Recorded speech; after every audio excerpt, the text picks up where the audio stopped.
صدق الله مولانا العظيم وصدق رسوله النبي الأمي الكريم ونحن على ذلك لمن الشاهدين والشاكرين والحمد لله رب العالمين۔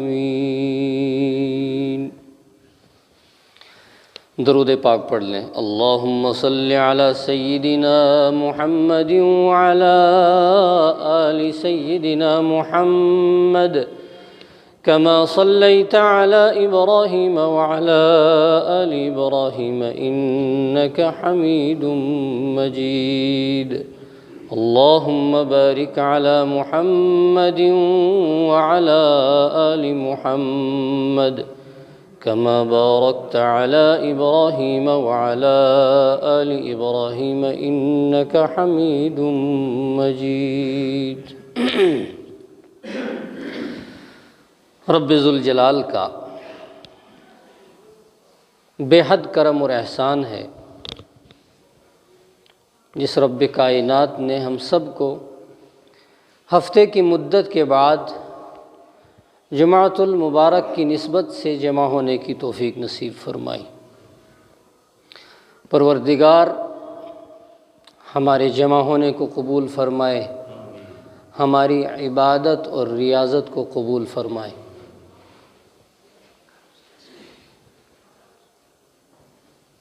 قرآن کریم کی ایک آیت کریمہ آپ کے سامنے تلاوت کی ہے، اور نبی کریم صلی اللہ تعالی علیہ وسلم کے فرامین مبارکہ میں سے ایک چھوٹی سی حدیث تلاوت کی ہے۔ اس آیت کا مدعا اور مقصد اس مختصر سے وقت میں ہم سمجھنے کی کوشش کریں گے۔ حضور اکرم صلی اللہ تعالی علیہ وسلم کی تعلیمات، آپ کی ہدایات، آپ کے فرمودات ساری امت کے لیے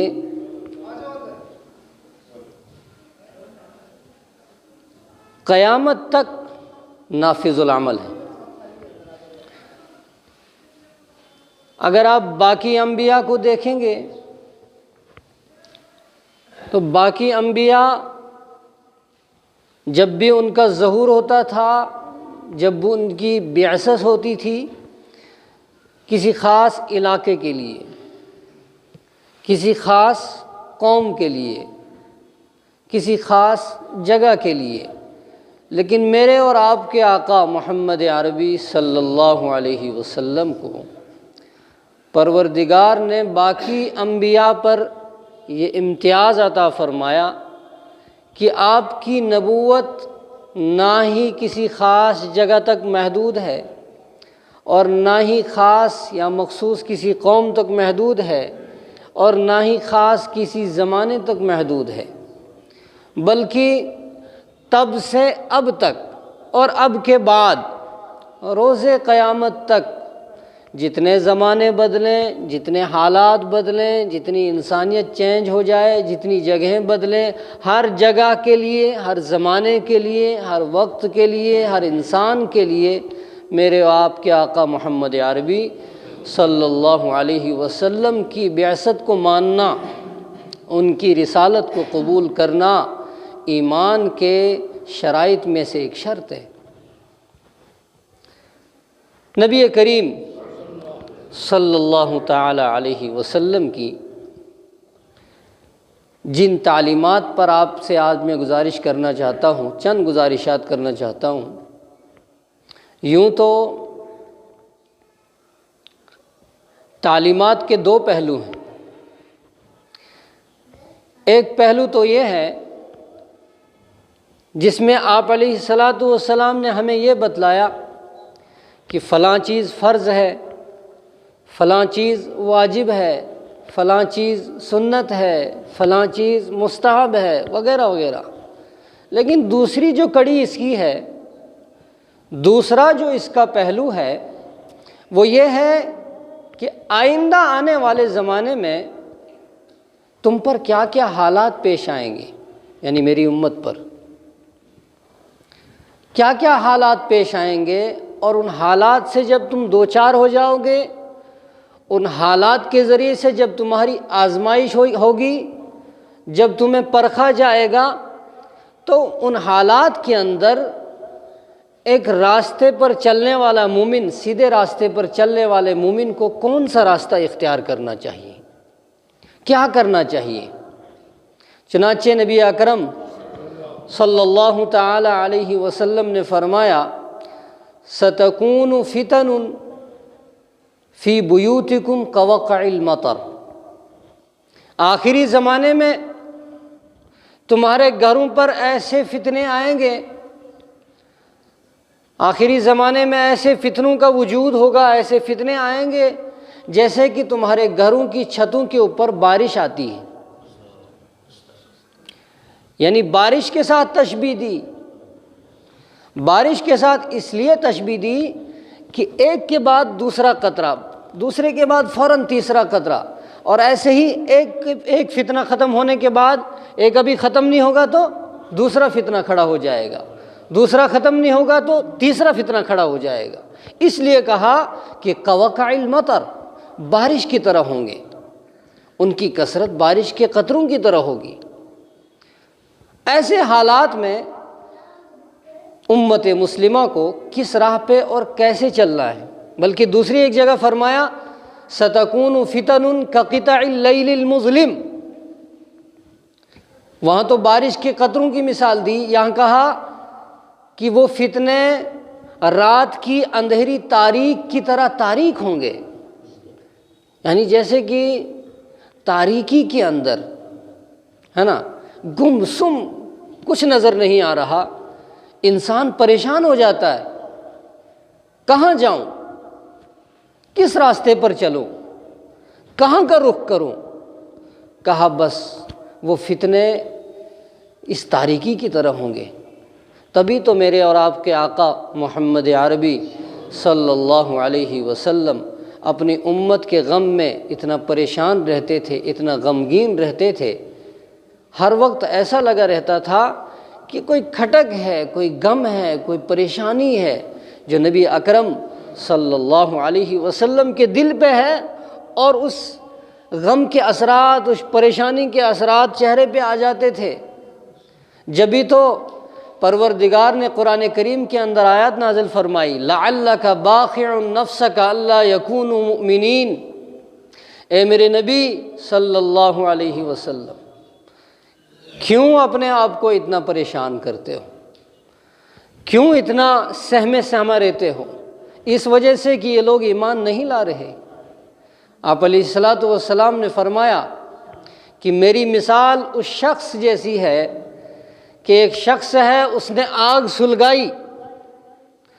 اور آگ سلگانے کے بعد وہ دیکھ رہا ہے کہ اس سلگائی ہوئی آگ کے اوپر پروانے آ کر گر رہے ہیں اور گر گر کے جل رہے ہیں، اور آگ سلگانے والا ان پروانوں کو اس آگ سے بچانے کی کوشش کر رہا ہے لیکن بچا نہیں پا رہا۔ ایسے ہی میری مثال ہے، میں اپنی امت کو جنت کی طرف لانے کی کوشش کر رہا ہوں، سیدھے راستے پر لانے کی کوشش کر رہا ہوں، جہنم کی آگ سے بچانے کی کوشش کر رہا ہوں، لیکن یہ میری امت ان پروانوں کی طرح آگ میں جا رہی ہے نا، گر رہے ہیں، جل رہے ہیں، ہے نا۔ میں ان کی کمریں پکڑ پکڑ کے ان کو اس آگ سے نکالنا چاہتا ہوں، لیکن یہ بار بار اس آگ کی طرف نکلے جا رہے ہیں، گرے جا رہے ہیں۔ فرمایا پروردگار نے، وما ارسلناک الا رحمۃ للعالمین، یا وما ارسلناک الا مبشرا ونذیرا، یا وما ارسلناک الا کافۃ للناس بشیرا ونذیرا۔ عجب عجب الفاظ سے نبی اکرم صلی اللہ علیہ وسلم کو پروردگار یاد فرماتے تھے، لیکن وہی میرے اور آپ کے آقا محمد عربی صلی اللہ علیہ وسلم ہر وقت اپنی امت کے بارے میں پریشان رہتے تھے۔ کیوں؟ کیونکہ جہنم کی طرف جا رہی ہے۔ احادیث کے اندر ایک باب، تمام احادیث کی کتابوں کے اندر باضابطہ ایک باب باندھا گیا ہے، ابواب الفتن، یعنی اسباق کہیے یا سبق کہیے یا جتنے بھی چیپٹر ہیں فتنے کے حوالے سے، ان تمام احادیث کو جمع کر کے بتلایا جا چکا ہے کہ آئندہ زمانے میں آئیں گے کیا کیا فتنے۔ چنانچہ پروردگار نے، نبی اکرم صلی اللہ علیہ وسلم نے پہلی جو چیز میں نے آپ کے سامنے عرض کی کہ آخری زمانے میں فتنے ایسے آئیں گے جیسے بارش کے قطرے، یا فتنے ایسے آئیں گے اور انسان ان فتنوں کی وجہ سے ایسا شکار ہو جائے گا جیسے رات کی اندھیری میں انسان تڑپتا ہے، راستہ ڈھونڈتا ہے لیکن راستہ نہیں ملتا۔ ایسے ہی آگے فرمایا کہ آئندہ زمانے میں ایسے فتنے آئیں گے، مثلا کہا آخری زمانے میں میری امت کے اندر ظلم و زیادتی آئے گی، قتل و قتال آئے گا، ہے نا، قتل و غارت گری آئے گی۔ فرمایا اذا التقانی مسلمانی بسیفہما، اذا التقانی مسلمانی بسیفہما فالقاتل والمقتول کلاہما فی النار، کہ فتنے ایسے آئیں گے مال کی صورت میں، اولاد کی صورت میں، یا چھوٹی چھوٹی چیزوں پہ ایسے جھگڑے ہو جائیں گے کہ انسان ایک دوسرے کے خون کا پیاسا ہو جائے گا۔ کہا جب دو مسلمان لڑیں گے، جب دو مسلمان ایک دوسرے کو کاٹنے کے لیے آئیں گے، اذا التقى المسلمان بسیفہما، یعنی اس کے ہاتھ میں بھی تلوار ہوگی اور دوسرے کے ہاتھ میں بھی تلوار ہوگی، ایک دوسرے کو کاٹیں گے، اور ساتھ میں پھر کہا کلاہما فی النار، دونوں جہنمی ہیں۔ صحابہ میں سے عرض کیا، ایک صحابی نے، یا رسول اللہ صلی اللہ علیہ وسلم، یہ بات تو ہمیں سمجھ آ رہی ہے کہ قاتل جہنم میں جائے گا، لیکن یہ سمجھ نہیں آیا کہ جو بیچارہ قتل کیا گیا وہ کیوں جہنم میں جائے گا۔ فرمایا نبی اکرم صلی اللہ علیہ وسلم نے کہ قاتل تو اس لیے جہنم میں جائے گا کہ اس نے اپنے بھائی کی جان لے لی، اس نے اپنے بھائی کا خون کیا، لیکن مقتول بھی اسی لیے جہنم میں جائے گا کیونکہ وہ بھی اپنے بھائی کا خون کرنے آیا تھا۔ قاتل جس نے قتل کیا اس کا داؤ چل گیا، اس کا وار چل گیا اور اس نے فلانے کو قتل کیا، اس کا وار چلا ہی نہیں، وہ اپنی جان دو بیٹھا، وہ اپنی جان دے بیٹھا۔ اگر اس کا وار چلتا وہ اس کی جان لیتا۔ یہ دونوں جو لڑ رہے تھے ان کی جنگ سیاسی جنگ تھی، ان کی جنگ کا جو مقصد تھا وہ اللہ کے دین کو غالب کرنے کے لیے نہیں تھا، اس لیے قاتل بھی جہنم میں اور مقتول بھی جہنم میں۔ پہلے زمانے میں تو یہ پتہ ہوتا تھا کہ قتل کیوں کیا گیا، یہ تو پتہ نہیں ہوتا تھا کہ قتل کس نے کیا،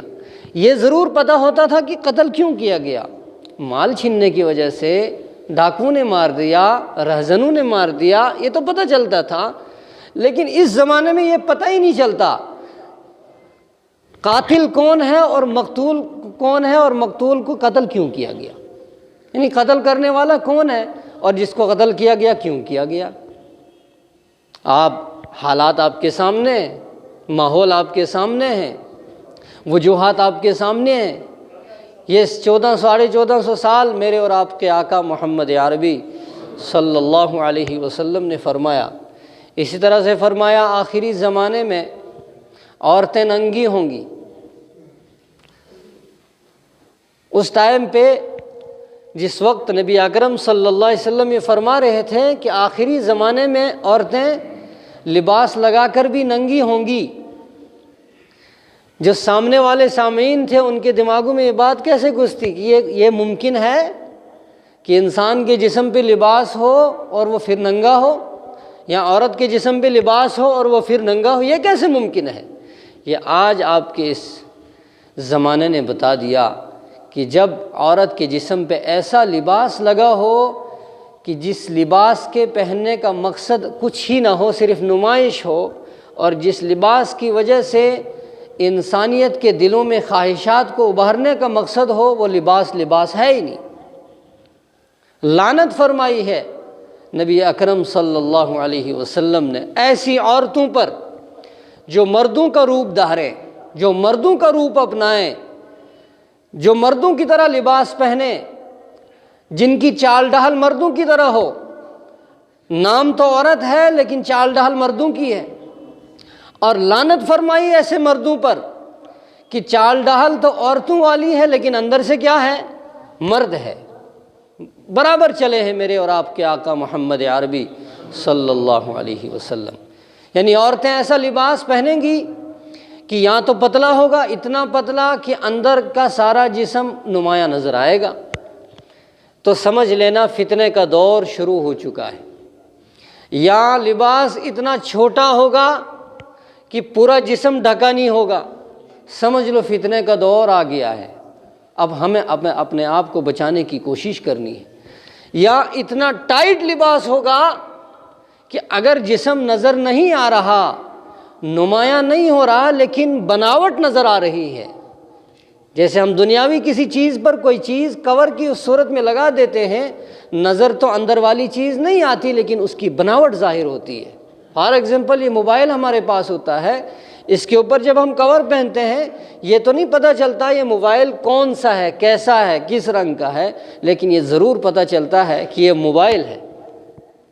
اس کی بناوٹ نظر آتی ہے۔ فرمایا جب ہماری امت کی عورتوں کے لباس کا یہ حال ہوگا اور ہمارے مردوں کے لباس کا یہ حال ہوگا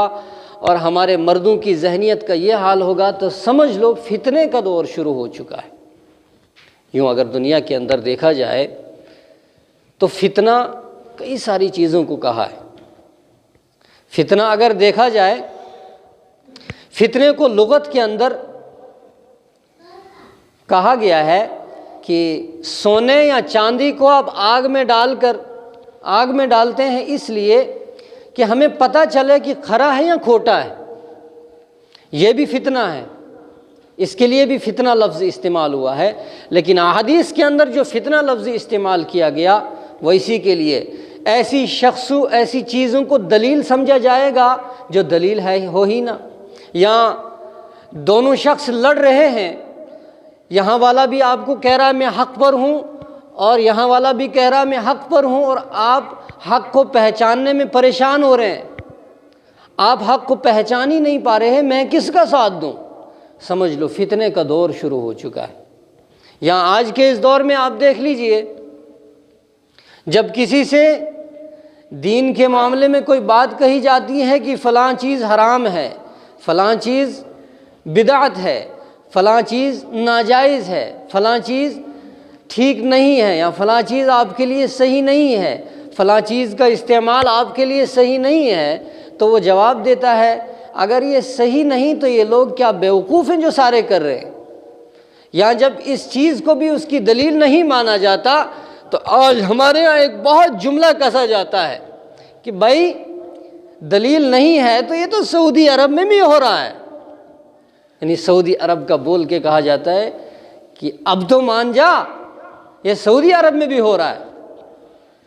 اگر سعودی عرب کی لوگوں کا حال دیکھ کر دین کے اوپر چلنا ہوتا تو آج کے سعودی عرب کو دیکھیے، سینما ہال کھل چکے ہیں وہاں پہ، کیا ان لوگوں کی کہی ہوئی بات یا ان لوگوں کے بنائے ہوئے طریقے یا اس رویے کو دیکھ کر ہم دین کے اوپر چلنا چاہیں؟ کیا ہم قرآن کو چھوڑ کر سعودیہ میں رہنے والے لوگوں کے اوپر چلیں؟ ہرگز نہیں۔ یہ جملہ غلط ہے کہ سعودی عرب میں جو کچھ ہو رہا ہے، سعودی عرب کے بارے میں تو نبی کریم صلی اللہ علیہ وسلم نے 1450 سال پہلے کہا تھا کہ سرزمین حجاز یعنی مکہ مکرمہ اس کو چاک کیا جائے گا۔ جو سامنے والے سامعین تھے وہ سمجھ ہی نہیں پا رہے تھے کہ یہ کیسے ممکن ہے کہ پہاڑوں کے درمیان ایک جگہ ہے، اس کو کیسے چاک کیا جا سکتا ہے؟ آپ علیہ السلام نے فرمایا صرف چاک نہیں کیا جائے گا، نہروں جیسے راستے بنائے جائیں گے۔ سامنے والے سامعین پریشان تھے کہ یہ کیسے ممکن ہے، لیکن آج ہمیں پتہ چلتا ہے کہ اللہ کی عطا کی ہوئی فرمودہ وحی سے، اللہ تعالیٰ کی وحی کے ذریعے سے آپ علیہ السلام نے 1450 سال پہلے اس طریقے سے آج کے حالات کو ہمارے سامنے لایا ہے، آج کے حالات کی ہمارے سامنے اس طرح سے منظر کشی کی ہے جیسے کہ آپ علیہ السلام نے ہمارا یہ دور اپنی آنکھوں سے دیکھا تھا۔ ایک ایک بات سچ نکل رہی ہے۔ چنانچہ فرمایا آخری دور میں آپ کے حکمران جو ہوگا وہ سب سے ذلیل ترین آدمی ہوگا، سب سے کمزاد، سب سے بدذات، سب سے گیا گزرا ظالم ہوگا، سب کچھ۔ اور کہا گیا آخری دور میں جب کسی سے زکوٰۃ کا مطالبہ کیا جائے گا تو کہاں اس کو زکوٰۃ پہنچا دینی تھی خود ہی، لیکن وہ سمجھے گا کہ زکوٰۃ میرے لیے سرکار کی طرف سے یا ان ملے الملوانوں کی طرف سے میرے لیے جرمانہ ہے۔ زکوٰۃ کو جرمانہ سمجھا جائے گا، سود کو نفع سمجھا جائے گا، امانت میں خیانت کرنا وفاداری سمجھی جائے گی، یعنی ہر چیز کی الٹی گنگا چلے گی، تو سمجھ لو کہ فتنے کا دور شروع ہو چکا ہے۔ 72 نشانیاں بتائی ہیں نبی کریم صلی اللہ علیہ وسلم نے۔ اس وقت تو اتنا وقت نہیں ہے کہ ان 72 نشانیوں کو آپ کے سامنے، ان 72 علامات کو میں آپ کے سامنے بتا دوں، لیکن کچھ ایسی علامتیں آپ کو بتاؤں گا جن کے شکنجے میں ہم بہت زیادہ گرے ہوئے۔ مثلا سب سے پہلی نشانی بتائی کہ آخری زمانے میں تارک نماز لوگ بہت ہوں گے، نماز کو چھوڑنے والے، یعنی نماز کو ایسے چھوڑ دیا جائے گا جیسے نماز کوئی عمل ہمارے لیے ہے ہی نہیں، یا نماز کے حکم کی تعمیل کرنا ہمارے لیے کوئی حجت ہے ہی نہیں، یا اس کا ماننا ہمارے لیے بس سرسری طور ہے، آئی مرضی تو پڑھی، آئی مرضی تو نہیں پڑھی، نمازوں کو چھوڑا جائے گا۔ حالانکہ آپ علیہ الصلاۃ والسلام کے دور میں خبیث سے خبیث انسان بھی، یعنی منافقین کا تذکرہ کر رہا ہوں میں، برے سے برا انسان بھی ہوتا تھا، اگر اس نے دین اسلام کا لبادہ اوڑھا ہوتا تھا، لیکن اس دور کے اندر اتنا ضرور ہوتا تھا کہ نماز کو چھوڑنے والا کوئی نہیں ہوتا تھا۔ اور آج یہ فسق و فجور کا دور، یہ گناہوں کا دور، جس کے اندر میری امت کا نوجوان، میری امت کی مائیں بہنیں گرفتار ہیں، اس کے بارے میں نبی کریم صلی اللہ علیہ وسلم نے پہلی نشانی بتلائی کہ نماز کو چھوڑ دیا جائے گا، نماز کو اپنے اوپر ظلم سمجھا جائے گا،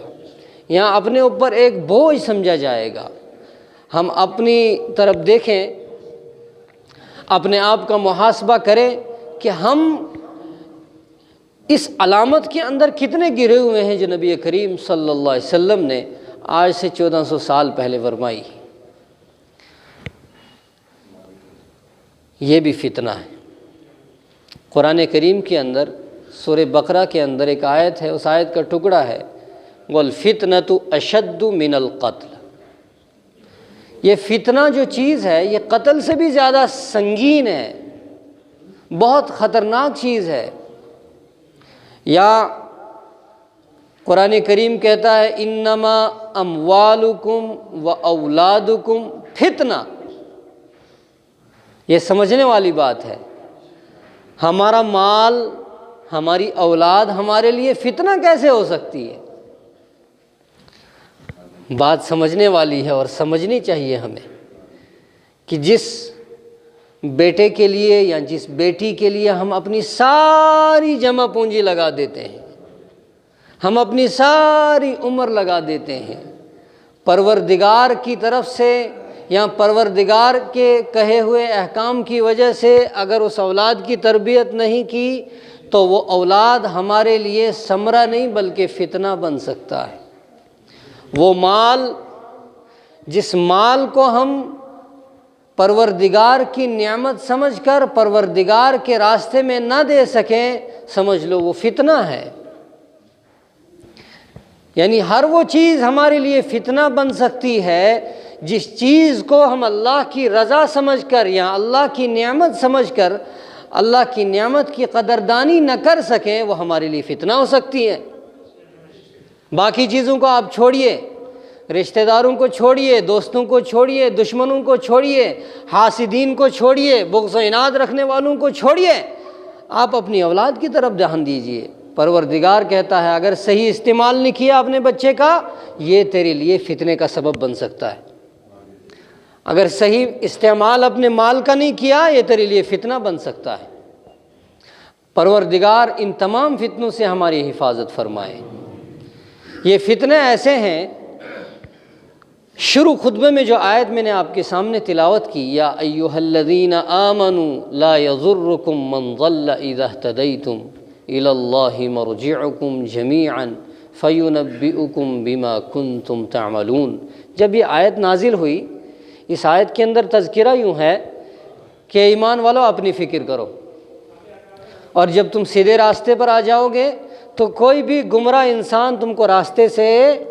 نہیں ہٹا سکتا۔ لیکن صحابہ نے سوال کیا، یا رسول اللہ صلی اللہ علیہ وسلم، قرآن تو کہتا ہے اخرجت للناس تأمرون بالمعروف وتنہون عن المنکر، اور اس آیت کے اندر آ رہا ہے کہ صرف اپنی فکر کرو، دوسرا جائے باہر میں۔ یا رسول اللہ صلی اللہ علیہ وسلم، یہ کیا معاملہ ہے؟ ہمیں تو امر بالمعروف اور نہی عن المنکر کا حکم دیا گیا ہے۔ تو رسول اکرم صلی اللہ علیہ وسلم نے فرمایا کہ یہ آیت تب کے لیے ہے جب حالات ایسے پیدا ہوں کہ تمہیں حق پہچاننا مشکل ہو جائے،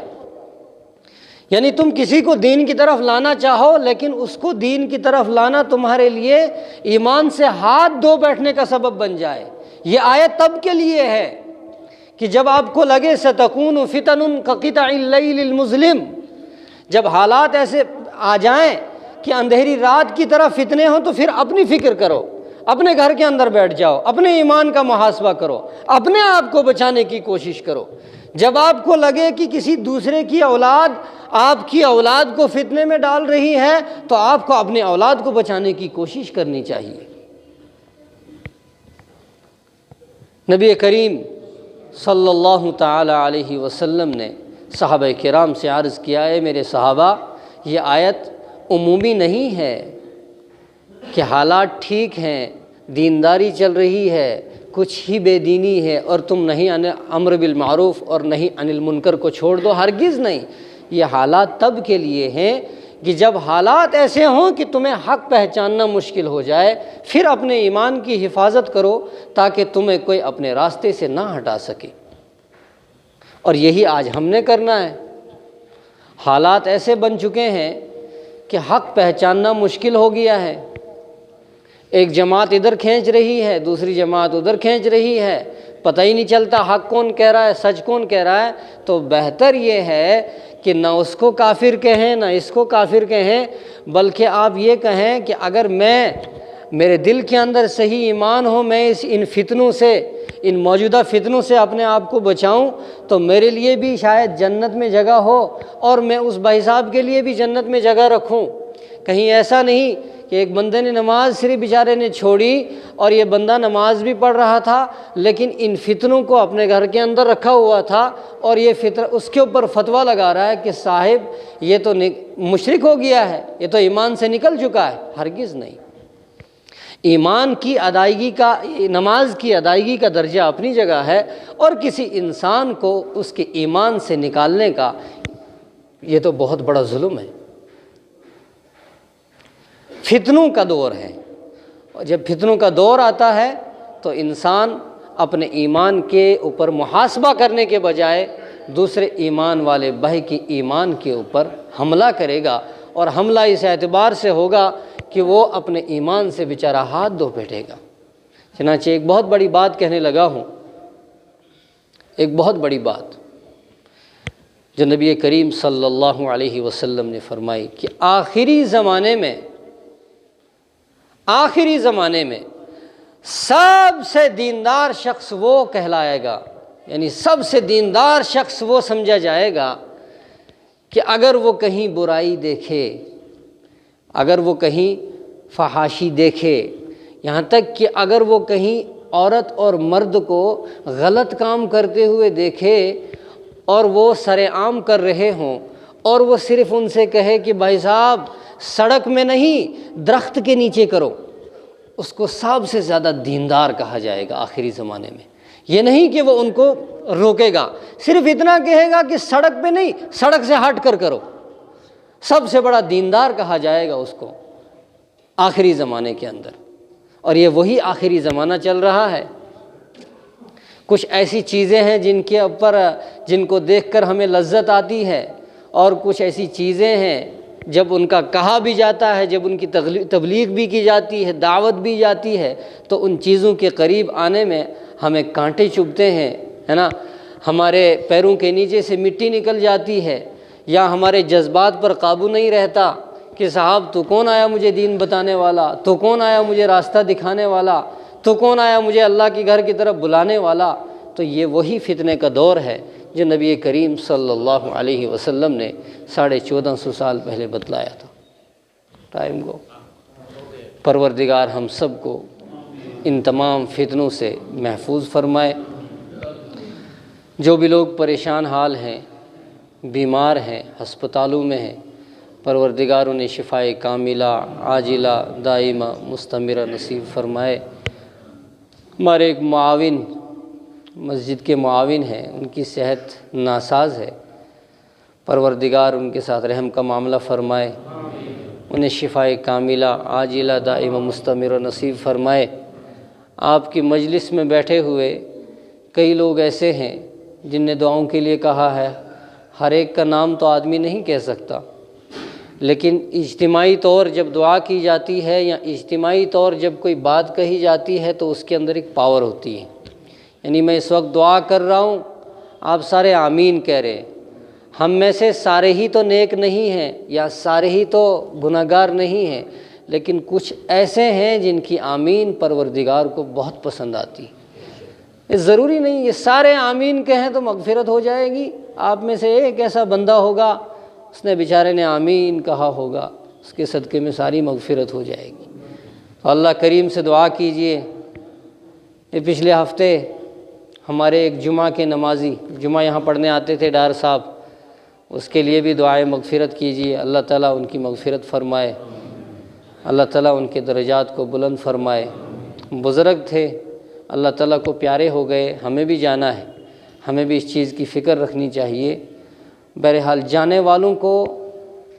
والوں کا رہنے والوں کے اوپر حق یہ ہوتا ہے کہ وہ جانے والوں کے لیے تب تک کچھ مانگے جب تک انہیں بلاوا نہ آ جائے، ہے نا؟ آج ان کے لیے دعا مانگ رہے ہیں، کل ہمارے لیے کوئی مانگ رہا ہوگا۔ اللہ تعالیٰ ہم سب کو عمل کی توفیق نصیب فرمائے۔ وما علینا الا البلاغ المبین۔